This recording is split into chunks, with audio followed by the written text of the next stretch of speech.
Halo teman-teman, Eh, balik lagi bersama saya Reza. Hari ini saya pengen ngebahas satu hal lagi yang berkaitan dengan coding interview dan eh, saya mau sharing soal kegagalan saya di coding interview atau mungkin bukan coding interview tapi lebih ke arah rekrutmen di dunia per software engineering. Jadi mungkin sepanjang sejak saya mulai di interview untuk mengisi sebuah lowongan posisi engineer, mungkin ada sekitar 10 proses yang udah ada sekitar lebih dari 10 proses yang saya ikutin. Dan banyak dari proses yang saya ikutin ini yang berakhir dengan kata-kata I'm sorry to inform you atau mohon maaf lalalala. Dan ya sampai beberapa waktu lalu juga saya masih merasakan penolakan atau kegagalan ketika saya mencoba untuk melamar ke sebuah perusahaan.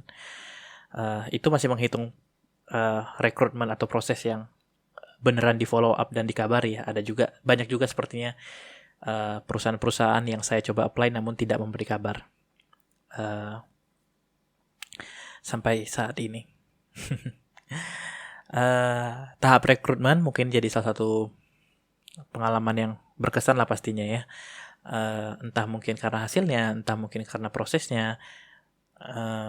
Tapi yang pasti sepertinya untuk kebanyakan orang rekrutmen ini adalah salah satu hal yang mungkin termasuk hal besar, karena proses rekrutmen ini kan pada dasarnya akan memutuskan ya apakah kita diterima untuk bekerja di sebuah perusahaan atau tidak.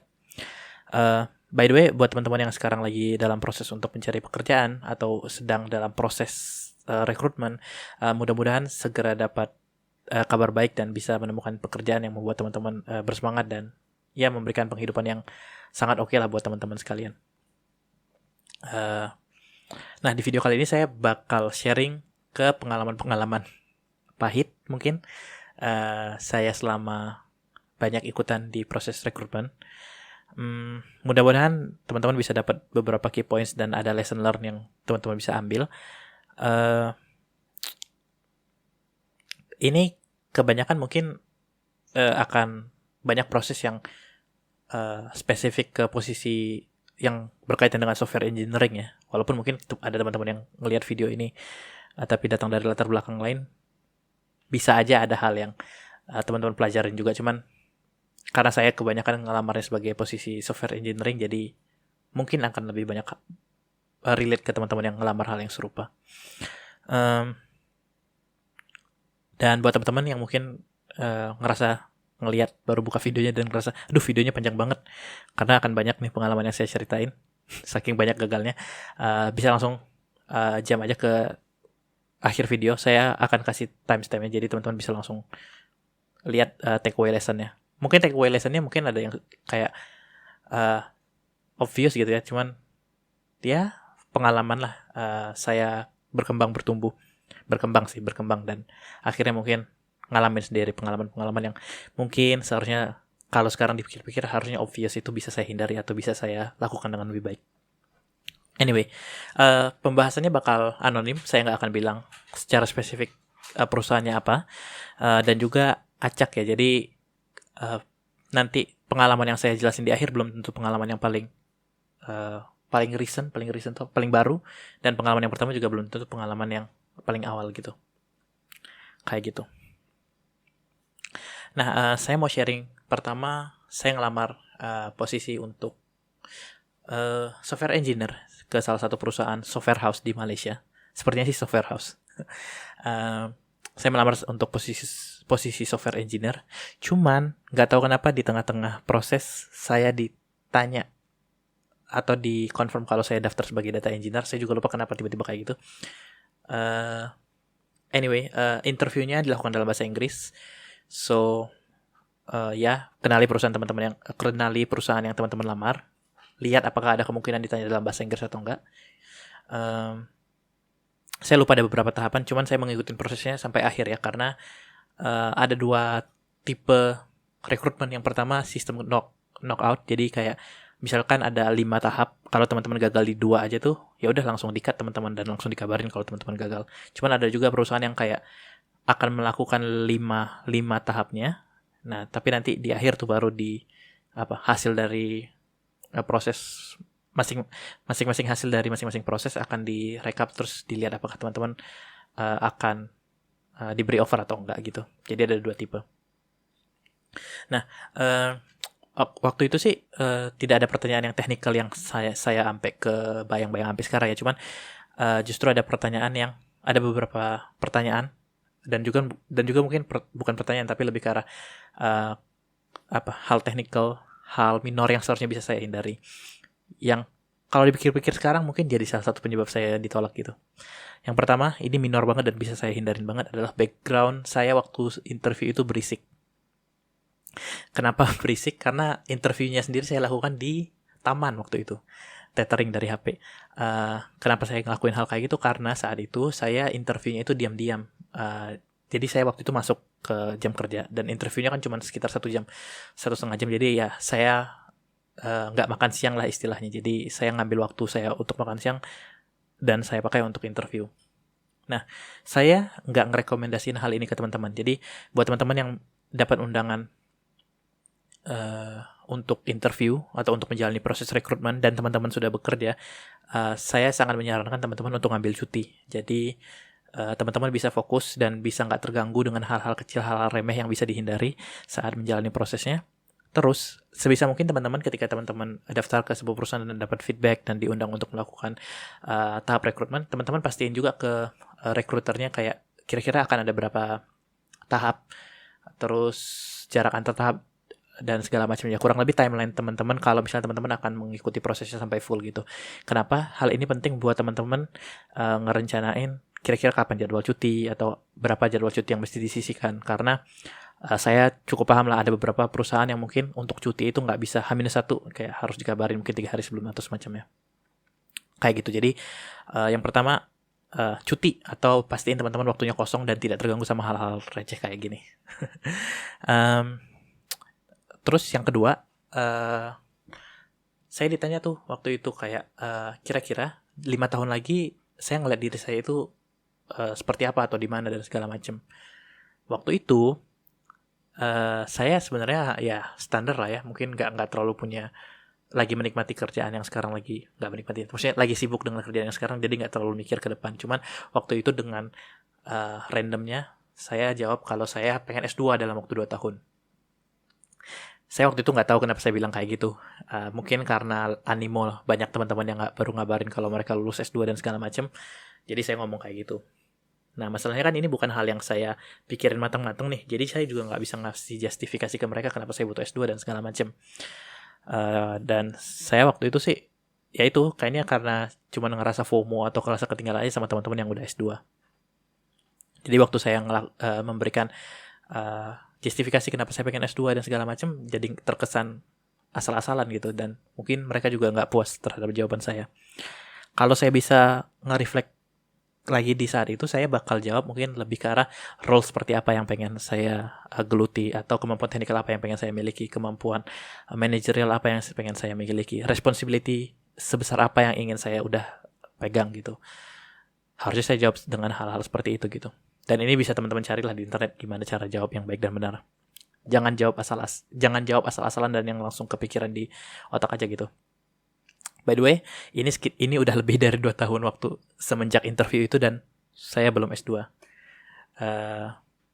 Tapi at least sekarang saya ngerti, pun kalau saya mau S2, kenapa saya pengen S2 itu saya udah punya gambaran kenapa saya harus S2. Which is sekarang sih belum urgent untuk melakukan hal itu. Nah, itu yang di perusahaan pertama, itu baru di perusahaan pertama tuh udah ada 2 kesalahan major yang benar-benar bisa saya hindari. Gerak ke berikutnya, ini ada satu perusahaan teknologi dari Jepang. Saya baru ikut 3 tahap dan saya lupa ada berapa tahap yang seharusnya saya bisa saya ikutin. Cuman saya langsung di-cut di tahap ketiga. Tahap pertamanya itu adalah sebuah take home quiz yang harus dikerjakan sekitar 1 jam kalau nggak salah. Jadi sistemnya itu kita dikasih sebuah link untuk ngedownload soalnya dan kita diminta untuk mengupload solusi dan kodenya itu dalam waktu 1 jam seingat saya. By the way, salah satu soalnya udah pernah saya bahas di video lain, Fibonacci. Mungkin saya bakal kasih linknya di sini. Nah saya senang tuh waktu itu karena kayak wah keren nih, soalnya nggak nyangka soalnya bakal gini tapi saya bisa nyelesain gitu. eh Terlanjur pede dong. By the way soalnya ada 3 ya, jadi kayak ada satu soal yang berkesan bagi saya. eh Waktu itu saya terlanjur pede, dan PD-nya ini dikonfirm, saya dapat kabar untuk ada tes lanjutan, tes ke tahap keduanya. Oke, datang dengan terlalu pede, buka tes soal kedua, saya kaget nih karena ini baru pertama kalinya saya dapat soal tes tertulis, semacam tes esai singkat ya gitu. Esai singkat seperti itu, dan yang ditanya itu lebih ke arah konsep kebanyakan justru. Jadi kayak misalnya dia punya list algoritma sorting, tolong dicocokin sama time complexity-nya, space complexity-nya, diurutin gitu-gitu segala macam. Terus dia juga nanya hal-hal yang basic, kayak misalnya kayak apa bedanya proses sama thread gitu. Itu hal-hal yang saya kaget tuh karena ditanyain lebih ke arah konsep. Nah, saya kaget dengan soal seperti itu, lebih banyak ditanya konsep. Ada beberapa hal yang saya bisa cukup pede untuk ngejawab karena ada juga soal kode tuh. Jadi kayak dikasih blok kode terus cari bugnya di mana, salahnya di mana, segala macam. Dan ya udah, ini banyak ditanya konsepnya, dan ini cukup lucu ya. Jadi karena waktu itu saya kurang ingat ngelamar sebagai posisi apa, kayaknya sih back end. Cuman soalnya itu ada part yang nanyain front end, ada part yang nanyain mobile, ada part yang nanyain ke arah server segala macem, dan ada yang general knowledge gitu. Jadi kayak dia waktu itu sih saya nangkapnya dia kayak ngetes pengetahuan kita di berbagai hal gitu, dan mungkin bakal di mapping sama mereka for some reason. Tapi ya itu. Nah, ini yang tahapan yang saya kaget karena saya belum pernah tuh dapat soal semacam apa esai singkat gitu. Jadi kayak ada soal ujian di kuliah lah kurang lebih kayak gitu. Nah, saya kaget, saya ngerasa saya nggak perform terlalu bagus saat itu, walaupun ada beberapa pertanyaan yang saya bisa jawab, cuman banyak yang either ngawang-ngawang atau kayak aduh saya jawab sekedarnya lah. Ya udah, saya udah kayak ya udahlah, udah gagal. Ternyata dapat kabar kalau saya diundang lagi ke tahap 3. Seneng dong. Tapi kebodohan saya adalah senangnya saya tidak dibarengi dengan refleksi bahwa di tahap kedua aja saya udah sempat kaget dengan soal seperti itu. Harusnya saya datang dengan persiapan yang lebih matang dong. Kayak misalnya sorting tuh, saya cukup ngerti lah tentang time complexity, space complexity segala macam. Cuman kadang-kadang kan saya kebalik-balik tuh, sorting yang ini algoritmanya yang mana gitu. Itu kan hal yang butuh saya review tuh, yang mungkin saya paham, saya tahu, cuman butuh di review atau di refresh lagi gitu. Saya tidak melakukan hal itu. Dan di tahap ketiga ini ditanyain soal yang ditanyakan pada tahap kedua. Ya udah, performanya kurang lebih sama kayak yang tahap kedua karena saya nggak siapin apa-apa lagi tuh. Itu salahnya. Dan saya sampai dibilang kayak jadi interviewernya ada 2. Salah satu interviewernya bilang kayak why do you keep using that word? I don't think you understand what that word means gitu. Kayak ada satu konsep, saya lupa konsep apa spesifik yang dibilang kayak saya mengulang-ulang itu, tapi dia ngerasa kayak ini kayaknya dia nggak ngerti deh konsep itu gitu. Which is sampai sekarang saya masih kebayang-bayang tuh tatapan sinis si orang itu waktu bilang itu ke saya, dan saya gelisah dong karena kan banyak soal dan salah satu soalnya saya nggak bisa jawab dengan sempurna. Saya gelisah, saya gugup segala macam. Ya obviously di tahap 3 ini saya gagal.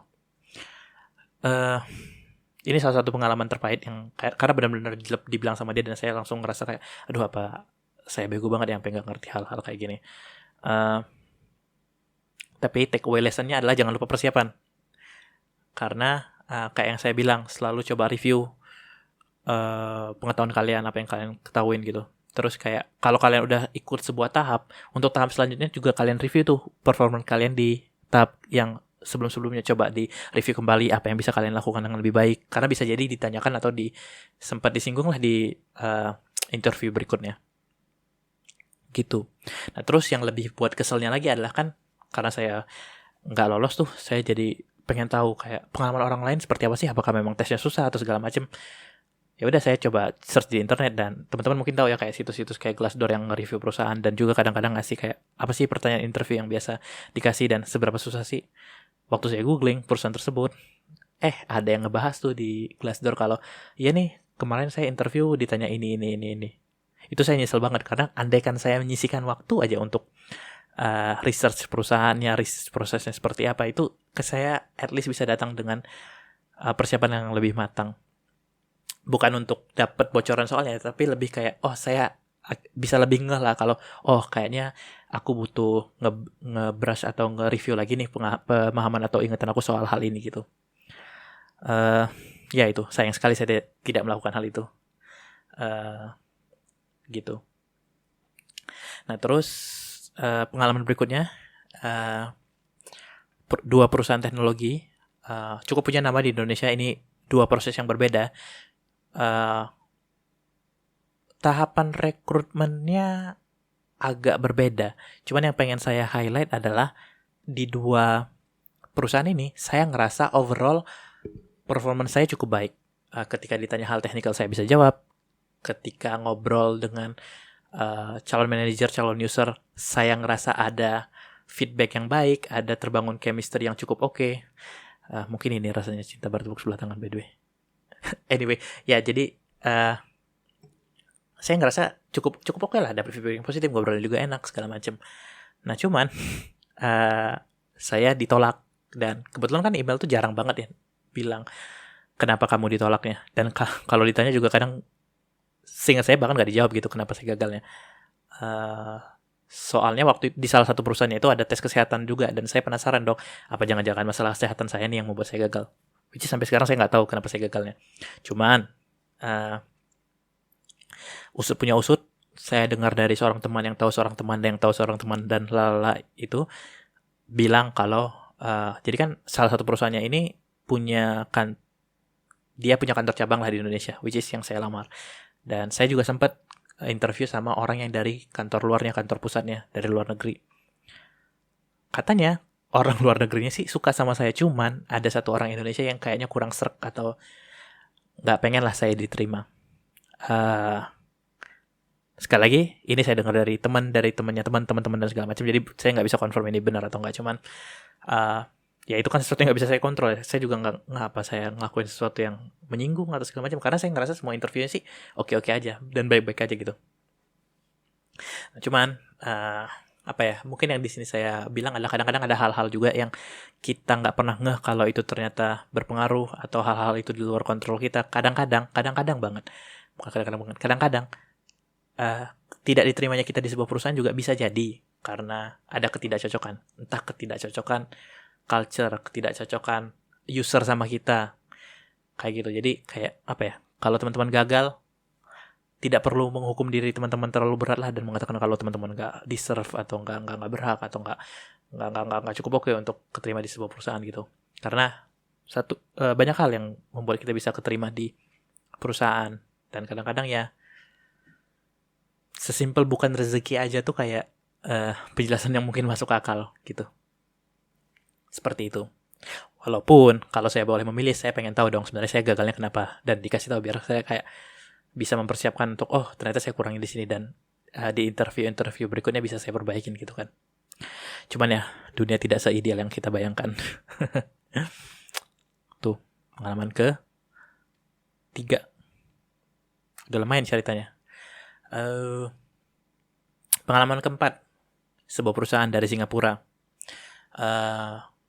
Saya gagal di tahap online codingnya nih. Ini beneran di tahapan online coding. Yang saya kesel saat itu adalah saya ditanya sesuatu nih tentang tree. Dikasih time limit kan, untuk bukan time limit eksekusinya, tapi misalnya tolong kerjain dalam waktu 30 menit gitu misalnya. Saya keselnya adalah kan cari tahu lah, kira-kira diapain segala macam. Waktunya habis, kurang lebih sekitar 5-10 menit setelah waktunya habis, saya baru kepikiran dan harusnya diginiin, dan saya coba implementasi segala macam. Lolos dong test case-nya. Karena saya nemu soal yang serupa di platform lain by the way. Ya udah, itu kayak nyesek banget kan, karena kayak sesuatu yang kamu tahu cuman kayak mungkin karena lu butuh waktu tambahan atau segala macam jadi nggak lolos. Ini waktu itu kesalahan yang saya sadari saya lakukan adalah saya waktu itu sering banget datang interview dengan mindset karena saya pengen melamar ke sebuah pekerjaan, saya pengen dong dapat role yang cocok sama saya, which is salah satunya adalah role yang cocok dengan skill set saya, kemampuan saya. Jadi saya pengen datang, saya bisa ini, dan udah kalau saya bisa kerjain ya saya lolos, kalau nggak bisa saya nggak lolos gitu. Cuman mindset seperti itu malah membuat saya jadi kayak datang dengan tangan kosong dan otak kosong gitu loh, tanpa persiapan. Padahal kayak yang saya bilang tadi ya, eh, ada hal-hal yang mungkin teman-teman tahu. Kayak gini lah, kayak misalnya teman-teman kerja sehari-hari gitu. Teman-teman mungkin udah sering pakai Golang, teman-teman udah sering pakai Python.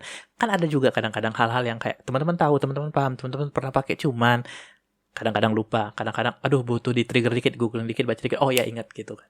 Itu yang harus kita lakukan lagi sebelum interview. Dan karena waktu itu online coding test, saya pun nggak menyisihkan waktu untuk apa ya sekedar pemanasan gitu, karena ya apa ya, online coding ini kan sesuatu yang mungkin tidak kita jalani sehari-hari ya, jadi kayak apa, ototnya perlu dibiasain lagi, sintaks-sintaks, apa hal-hal yang kayak aduh nggak biasa dipakai sehari-hari, cuman kita tahu dan kita lupa, itu di refresh lagi segala macam. Ngebiasain jari-jari untuk ngetik segala macam kan, itu juga perlu apa ya, istilahnya perlu pemanasan lah. Dan mempersiapkan hal itu kan juga kayak giving state of mind yang kayak oke, gue udah biasa, gue udah tenang segala macam, jadi bisa ikut instruksinya lebih baik gitu. Taulah kita ketika kita ngejalanin mock online coding test kayak oh iya ya, gue lupa nih, harusnya gue nyiapin buku catatan nih biar bisa nyonir kayak gitu kan. Sesimpel itu kan, jadi kayak kepikiran oh iya disiapin deh gitu segala macam. Jadi kayak pemanasan itu penting, karena bisa jadi kalian nangkap sesuatu yang kayak oh ada apa ya, ada bukan loophole, ada gap-gap yang kayak tadinya kalian nggak kepikiran atau nggak ingat bakal penting, kalian pikir kalian tahu, dan nggak kepikiran aja kalau oh itu harusnya disiapin segala macam. Itu jadi pemanasan.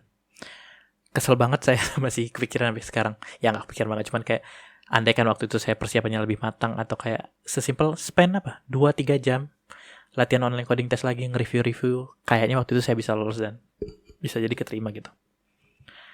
Anyway, itu keempat. Kelima, startup di Indonesia ada 2 nih. Saya berhasil ngelewatin interview awalnya.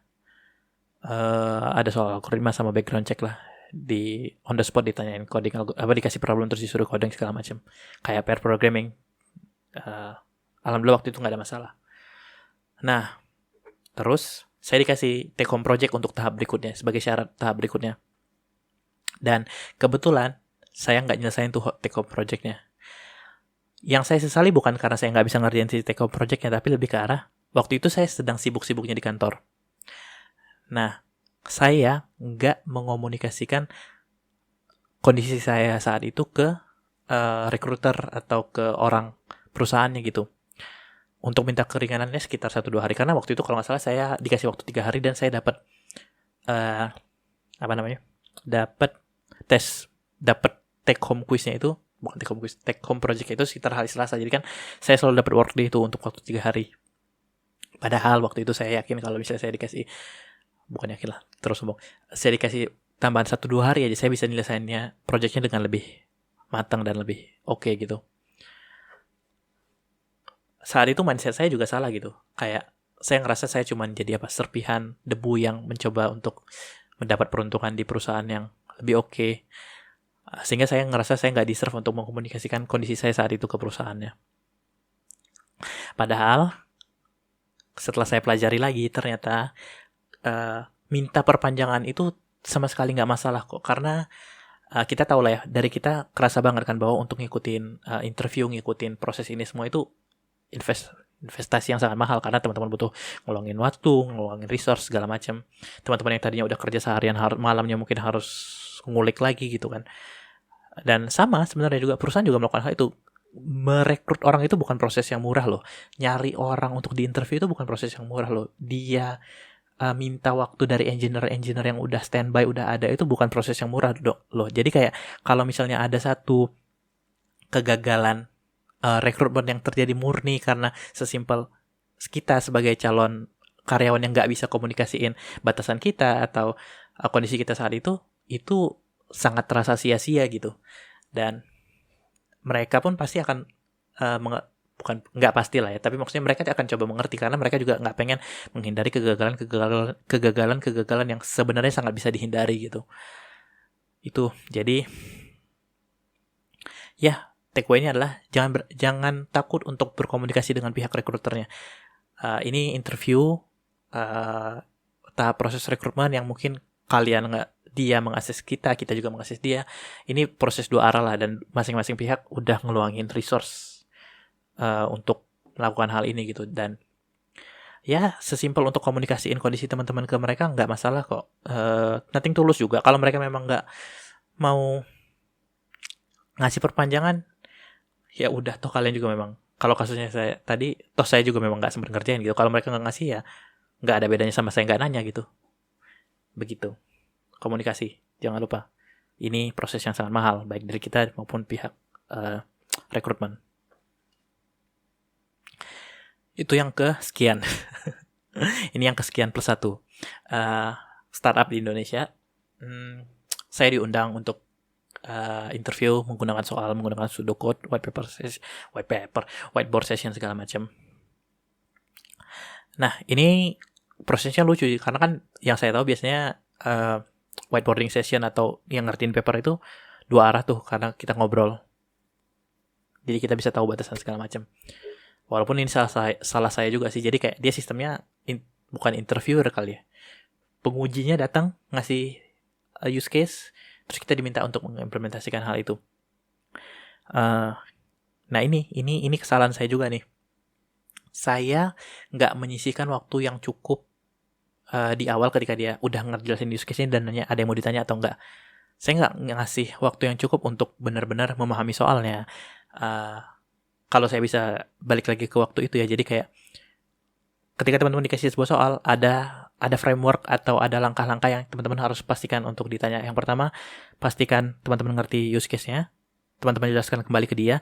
Kedua, yang paling gampang untuk melihat konkret apakah teman-teman paham atau enggak adalah teman-teman kasih contoh input dan contoh ekspektasi output yang diberikan oleh soal tersebut. Sama kalau bisa teman-teman juga menguji atau memastikan kasus-kasus edge cases, kayak misalnya inputnya array, terus teman-teman pastiin aja kalau misalnya arraynya kosong gimana, kalau arraynya ini gimana, kalau arraynya ini gimana gitu. Itu yang harusnya selalu dipastikan. Saya waktu itu habis dia ngasih, saya nggak ingat saya nanya atau enggak, ya udah habis itu saya ngerjain aja dengan asumsi use case yang dia berikan, which is ternyata use case saya salah. Begitu. Itu kan sama kayak tadi ya, sepele sekali, sesuatu yang bisa dihindari andaikan saya komunikasikan apa yang tidak saya pahami. Waktu itu pun mungkin harus saya akui, mungkin saya pikir saya paham gitu, cuman saya tidak mengkonfirmasi kepahaman saya ini ke dia gitu. Itu komunikasi lagi masalahnya.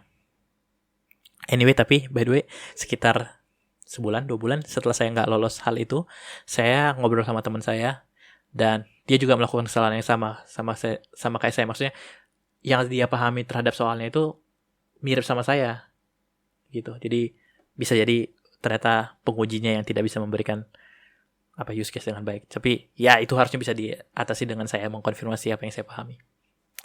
Gitu. Kurang lebih gitu. Itu baru sekian dari banyak proses gagal yang saya alamin. Mudah-mudahan bermanfaat.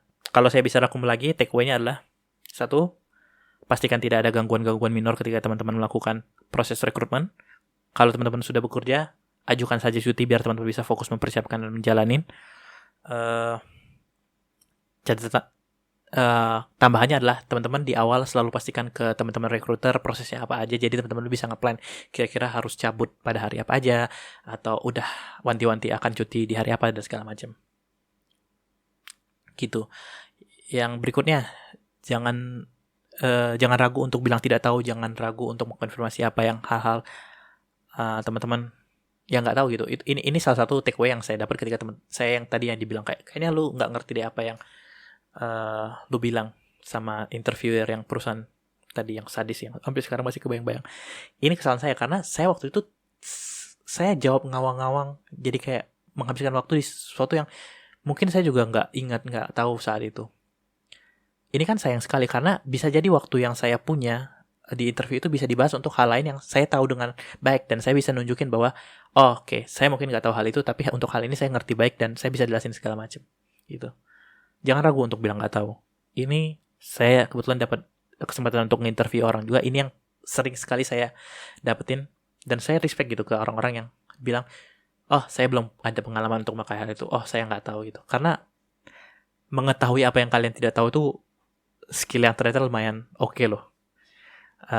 Dan makin kalian berkembang di karir kalian, ternyata kalian harus sangat berani untuk bilang kalau kalian tidak tahu, dan harus bisa tahu kapan kalian harus minta tolong. Itu ternyata skill yang sangat penting ketika bekerja dalam tim. Itu malah nyambung ke yang lain. Berikutnya, pemanasan sebelum hari H. Kayak yang saya bilang,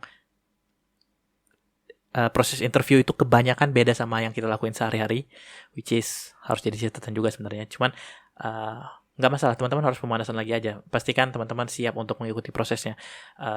Coba review kembali, refresh kembali. Coba buat mind map apa yang teman-teman ketahui, dan kalau ada gap bisa di refresh lagi, dicari lagi sebelum di hari H.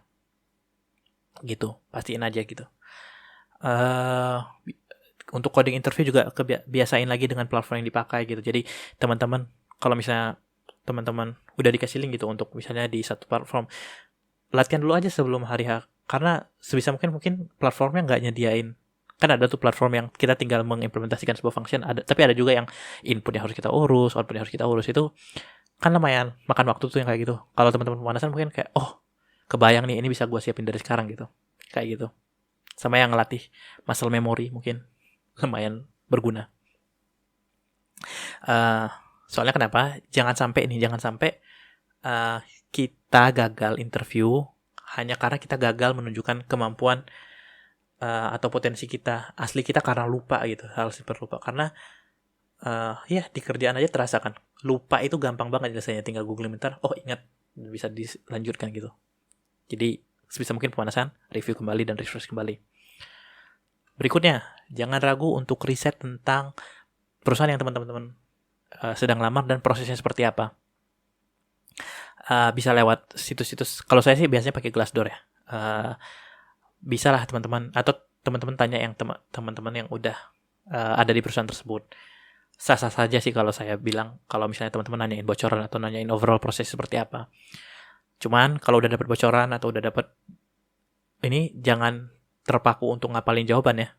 Which is ngapalin jawaban sebenarnya nggak jelek juga, karena ada beberapa pertanyaan yang sifatnya mungkin akan lebih baik kalau teman-teman hafal. Kayak tadi ditanya 5 tahun lagi akan seperti apa, itu saya baca-baca, kalau teman-teman udah hafal, udah sering jawab pertanyaan kayak itu, ya menghafal juga nggak apa-apa gitu. Jadi teman-teman tahu framework kayak oke, bahas ini gitu, nggak masalah. Cuman untuk pertanyaan teknikal nih, teman-teman jangan terpaku untuk menghafal jawaban, karena sekali lagi yang diasah konsepnya, yang diasah proses berpikir seperti apa gitu. Itu yang harus direview atau dipahami kembali. Takutnya kalau kita menghafal, kita malah gugup ketika dikasih pertanyaan lain, langsung gelisah kayak aduh bingung.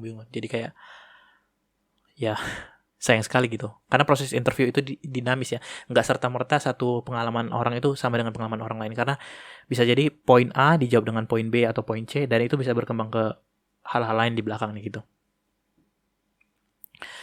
Terus yang berikutnya, jangan lupa proses interview, proses rekrutmen itu menghabiskan resource yang banyak, baik dari diri kita maupun perusahaan. Jadi jangan pernah merasa kalian kerdil dibandingin perusahaan, karena perusahaan juga pengen rekrutmen ini berjalan lancar dan mereka bisa rekrut kalian gitu idealnya.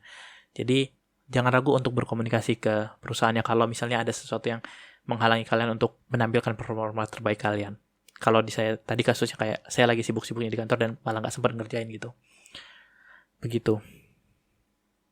Terus yang berikutnya lagi, ketika teman-teman ditanya, terutama untuk whiteboarding session atau yang paper based yang harus dijawab gitu, dan ada orangnya, jangan lupa untuk selalu tanya. Ini bukan karena teman-teman nggak tahu ya atau teman-teman bingung, tapi selalu tanya walaupun teman-teman tahu, at least teman-teman mengkonfirmasi. Cara mengkonfirmasi gimana yang paling gampang? Pastikan input dan outputnya sesuai nih. Ekspektasi kita sama-sama sama. Nah, terus edge cases jangan lupa ditanya. Begitu. Kurang lebih itu yang bisa saya share dari sekian banyak kegagalan saya. Mungkin di waktu depan akan ada kegagalan lain yang saya ingat atau saya alami yang bisa saya share lagi ke kalian. Seperti itu, mudah-mudahan bermanfaat. Sampai jumpa di video berikutnya. Dadah.